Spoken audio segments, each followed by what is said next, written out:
Les infos avec vous, Guillaume Bur. Bonjour Stéphane, bonjour tout le monde. 5 départements toujours en vigilance orange canicule.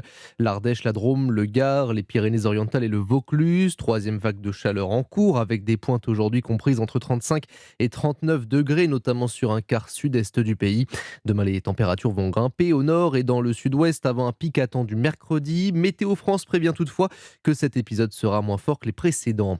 Du rouge, cette fois-ci pour la Gironde, pour des risques d'incendie. Le département est de nouveau en vigilance et restreint l'accès à ces forêts de 14h à 22h, que ce soit à pied ou encore en voiture.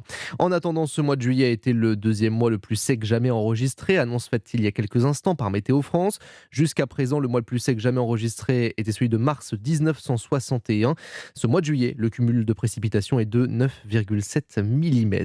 Et en déplacement en Isère, le ministre de l'écologie, Christophe Béchu, a appelé les Français à utiliser des eaux usagées traitées pour arroser les espaces verts plutôt que d'utiliser de l'eau potable. Il appelle également à diminuer les besoins en eau, y compris dans l'agriculture.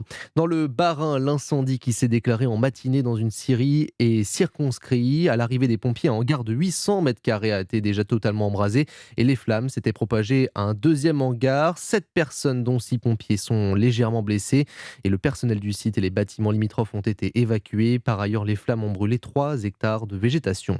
Les prix des carburants qui baissent, encore une fois, 6,2 centimes en moins sur une semaine pour le samplon 95, 1,80 € le litre en moyenne, et moins 5,6 centimes sur une semaine pour le gazole, 1,87 € le litre. L'Union européenne a envoyé 1 milliard d'euros d'aide financière à l'Ukraine pour soutenir son budget et l'aider à faire face aux conséquences financières de l'invasion russe.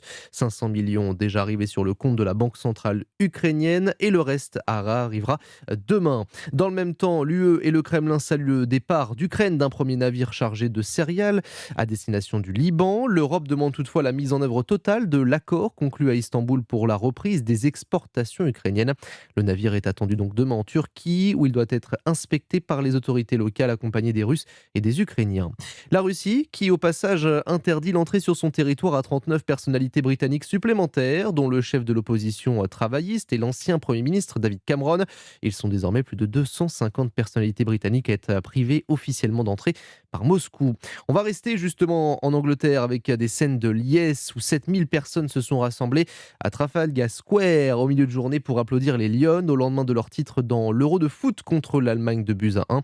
Succès des joueuses anglaises qui intervient 56 ans après le dernier titre de l'Angleterre. À noter qu'il y avait quand même 87 000 spectateurs au match à Wembley. À la télévision, le match a été regardé par environ 17 millions de téléspectateurs. Europe